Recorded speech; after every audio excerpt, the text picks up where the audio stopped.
আপনারা সকলেই জানেন যে বাংলাদেশের ভিতরে লক্ষ লক্ষ মসজিদ রয়েছে, কোনো মসজিদের নাম যে পাগলা মসজিদ নামকরণ করা হয়েছে এরকম কোনো আমার জানা নেই।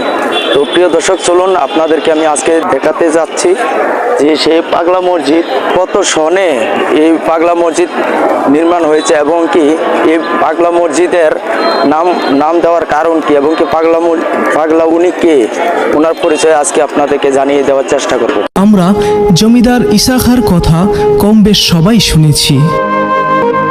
জমিদার ইসা খাঁর ষষ্ঠ ধাপের একজন জমিদার ছিলেন, যার নাম জমিদার দেওয়ান খৈবদ্দাত খাঁ। জমিদার দেওয়ান খৈবদ্দাত খাঁর একজন ভাতিজা ছিলেন, যার নাম দেওয়ান জিলকদর দাত খাঁ। জমিদার দেওয়ান জিলকদর দাত খাঁ এত বড় জমিদারের জমিদারি পেয়েও তিনি ভাবলেন, আরাম আয়েশের জীবনযাপন ও সাংসারিক চাহিদা মিটাতে জীবন পার করে দিচ্ছি।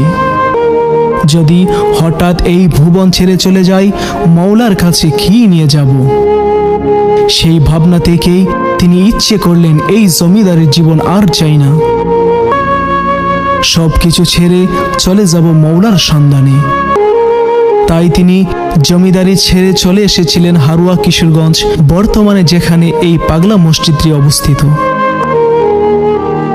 এখানে একটি পালকি ঘাট ছিল, যে পালকিতে চড়ে মানুষ যাতায়াত করত।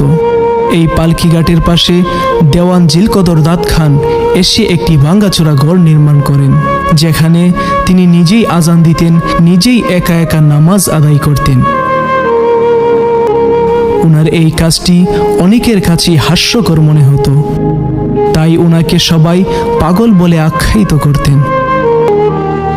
উনি যে ঘরে আজান ও নামাজ পড়তেন, সেই ঘরকে মানুষ দেখে দেখে হাসতেন আর বলতেন, এটা পাগলের মসজিদ।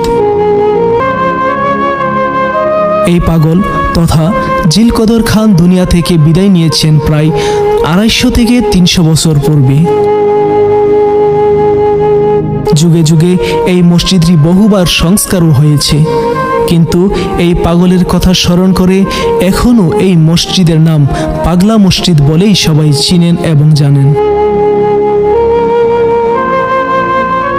আমরা এই পাগলের কবর কোথায় আছে জানার চেষ্টা করলাম। বহুদিন আগে তিনি দুনিয়া থেকে বিদায় নিয়েছেন বিদায় সঠিক তথ্য কেউ আমাদেরকে দিতে পারেনি।